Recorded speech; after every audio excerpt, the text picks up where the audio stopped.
Jadi dalam berupaya, dalam berusaha, dalam berekonomi, cari ya nan ada bahasa disara tu, kok halalnya jaleh hisapnya tu. Jangan dipacampuan galemak juga galemek kalau ketinggal di negari. Jangan dipacampuan perangai elok jo perangai buruk kalau ketinggal di negari. Kalau sosial Wak. Ayo, kalau nan jadi anak bujang, kalau itu kan jatuh ke bujang nan tigo tu.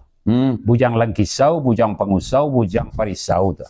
Mestinya kan bujang pusako nan awak pakai andaknya supaya hidup di negari ku aman gitu. Pandai tahu dibayang kata sampai. Iya. Tahu di korong ke kampung, tahu di duri ke mencucua. Ikut ndak akan bercampur dah. Tapi kadang-kadang kawan lo menolongan. Nyoh menyampak galeme ko kawak seketik nyawa lah yo banalo ko mau rapuh. Kiranya galeme. Cek rawannya lah kan. Iya. Jadi memang dalam hidup jangan dicampur bauan antara baik Jo buruk. buruk. Ya. Kalau di dalam bahasa sosial antara nan elok jo nan ndak elok jadi percampuran. Jadi percampuran. Karena pisahkanlah bukan hanya untuk dibawa tapi jalehkanlah tagaknya di mak. Itu tiba itu nama. Iya. Diburu atau dibayar? Termasuk ada tahu pusako? Yang tadi mak kecek. Ya. Kalau ada tahu pusako kok kalau lah campur galemak je galeme dia ya. Payah. Jadi penyakit ya. Jadi penyakit pusako tinggi je pusako rendah dinyola sama mosen. Ndak muah dah.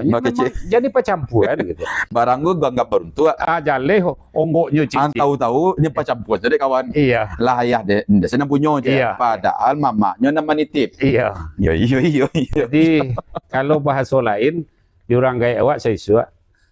Kalau kau duit dari dunia kau nak, jalehan onggok kentang, curang mengalih, jalehan onggok bawang, jalehan onggok saladari, jaleh onggoknya pamperai. Lah ado onggok cek nak jangan pacampuran. Kalau kang pacampuran di koalisi misalnya aja. Iya. Ini tetapnya bisa bercampur api di kuali. Iya, tapi lah lama. Barang baru. Lah lamanya. Lah barang baru. Lah barang barunya. Tentu lo kadar juga kadar ya. Iya. Iya. Betul.